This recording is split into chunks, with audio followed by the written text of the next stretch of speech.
ಇನ್ನು ಕೊಪ್ಪಳದಲ್ಲಿ ರೈಲ್ವೆ ಮೇಲ್ಸೇತುವೆ ಕಾಮಗಾರಿ ವೇಳೆ ಹೈ ಡ್ರಾಮಾ ನಡೆದಿದೆ. ಕೇಂದ್ರ ಸಚಿವ ಸೋಮಣ್ಣ ಎದುರೇ ಕೈ ಕಾರ್ಯಕರ್ತರು ಆಕ್ರೋಶ ವ್ಯಕ್ತಪಡಿಸಿದ್ದಾರೆ. ಕೇಂದ್ರ ಸಚಿವ ಸೋಮಣ್ಣ ಕಾರಿನ ಮುಂಭಾಗ ಕುಳಿತು ಆಕ್ರೋಶ ವ್ಯಕ್ತಪಡಿಸಿದ್ದಾರೆ. ಶಿಷ್ಟಾಚಾರ ಬಳಕೆ ಮಾಡದೇ ಇದ್ದಿದ್ದಕ್ಕೆ ಕೈ ಕಾರ್ಯಕರ್ತರು ಕೋಪಗೊಂಡಿದ್ದಾರೆ. ಕುರ್ಚಿ ಎಸೆದು ಆಕ್ರೋಶ ವ್ಯಕ್ತಪಡಿಸಿದ್ರು. ನೀವು ದೃಶ್ಯದಲ್ಲಿ ಗಮನಿಸಬಹುದು. ಕೊಪ್ಪಳ ತಾಲೂಕಿನ ಹಿಟ್ನಾಳ ಗ್ರಾಮದಲ್ಲಿ ನಡೆದಿರುವಂತಹ ಘಟನೆ ಇದು. ಕಾಮಗಾರಿಯ ಶಂಕುಸ್ಥಾಪನೆಗೆ ಕೇಂದ್ರ ಸಚಿವ ಸೋಮಣ್ಣ ಆಗಮಿಸಿದ್ರು. ಕಾರ್ಯಕ್ರಮದ ಪತ್ರಿಕೆಯಲ್ಲಿ ಹೆಸರಿಲ್ಲದೆ ಇದ್ದಿದ್ದಕ್ಕೆ ಆಕ್ರೋಶ ವ್ಯಕ್ತವಾಗಿದೆ. ಎಷ್ಟು ಮಟ್ಟಿಗೆ ಅಂದ್ರೆ ಕುರ್ಚಿಗಳನ್ನೆಲ್ಲ ಯಾವ ರೀತಿಯಾಗಿ ಎಸೆದಿದ್ದಾರೆ ನೋಡಿ. ಜಿಲ್ಲಾ ಉಸ್ತುವಾರಿ ಸಚಿವರ ಹೆಸರಿಲ್ಲ, ಸಂಸದರ ಹೆಸರಿಲ್ಲ ಅಂತ ಪ್ರತಿಭಟಿಸಿದ್ದಾರೆ. ಸ್ಥಳದಲ್ಲಿ ಕೇವಲ 5 ನಿಮಿಷ ಇದ್ರು ಅಷ್ಟೇ ಸೋಮಣ್ಣ. ಅಲ್ಲಿಂದ ತೆರಳಿದ್ದಾರೆ. ತೀವ್ರ ಆಕ್ರೋಶ ವ್ಯಕ್ತವಾಗ್ತಾ ಇದ್ದಂತೆ ಸೋಮಣ್ಣ ಕಾರ್ಯಕ್ರಮದ ಬಳಿ ಕೇವಲ 5 ನಿಮಿಷ ಇದ್ರು, ಆನಂತರ ತೆರಳಿದ್ದಾರೆ. ಇದು ರೈಲ್ವೆ ಮೇಲ್ಸೇತುವೆ ಕಾಮಗಾರಿ ವೇಳೆ ನಡೆದಿರುವಂತಹ ಹೈ ಡ್ರಾಮಾ ಕೊಪ್ಪಳ.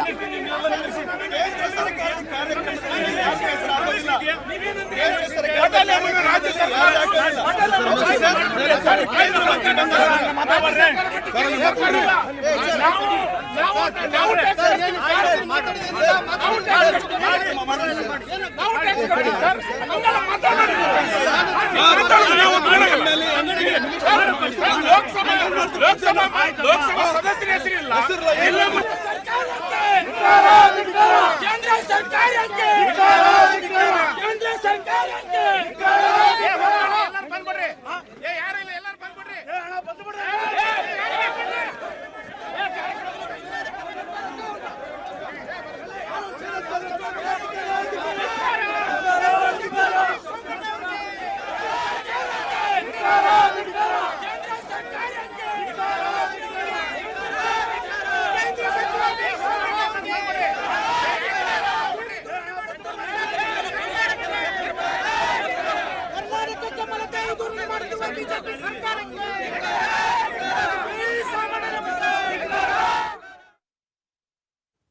ಮನೆಗೆ ಬಿದ್ದ ಬೆಂಕಿಯಿಂದ ಮಹಿಳಾ ಟೆಕ್ಕಿಯೊಬ್ಬರು ಉಸಿರುಗಟ್ಟಿ ಸಾವನ್ನಪ್ಪಿದ್ದಾರೆ.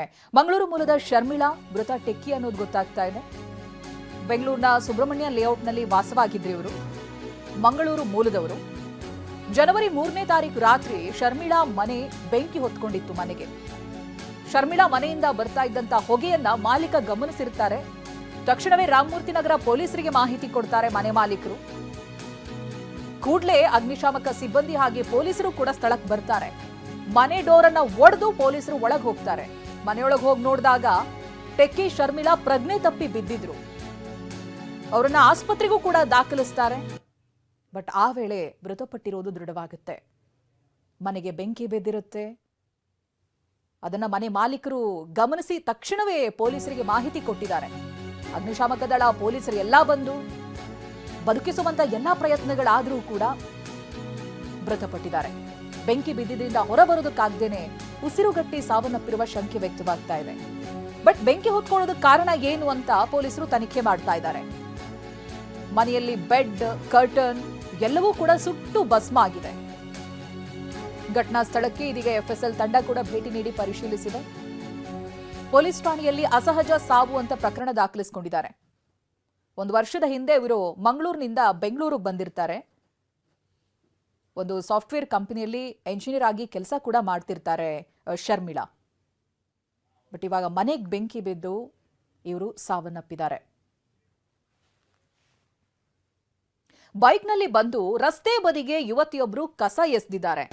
ರಸ್ತೆ ಬದಿಗೆ ಕಸ ಎಸಿತಾ ಇದ್ದಂತ ಯುವತಿಯನ್ನ ತರಾಟೆ ತೆಗೆದುಕೊಳ್ಳಲಾಗಿದೆ.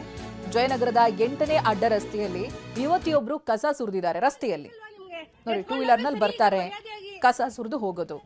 ರಾಶಿ ರಾಶಿ ಕಸನ ತಗೊಂಡು ಬಂದಿದ್ರು ಯುವತಿ. ಕಸ ಎಸಿತಾ ಇದ್ದಿದ್ದನ್ನ ಸ್ಥಳೀಯರು ಗಮನಿಸಿದ್ದಾರೆ. ಮಾತುಕತೆ ನಡೆದಿದೆ.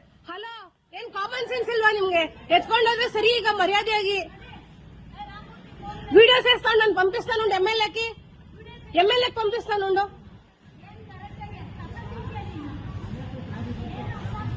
ನಿಮಗ ಅರ್ಥ ಆಗ್ತಾ ಇಲ್ಲ. ರೆಸಿಡೆನ್ಷಿಯಲ್ ಏರಿಯಾ ಇದು, ಎಲ್ಲಿ ತಂದಿಡ್ತೀರಾ ಕಸ? ನೋಡಿ. ಏಯ್ ಹಲೋ ಮೇಡಮ್, ಹಲೋ, ಓದಿದ್ದೀರಾ? ಬುದ್ಧಿ ಇಲ್ವಾ ನಿಮ್ಗೆ? ಎತ್ತಿ ಕಸ ಎತ್ತು. ಹಲೋ, ಕಸ ಎತ್ತಲ್ಲಿ.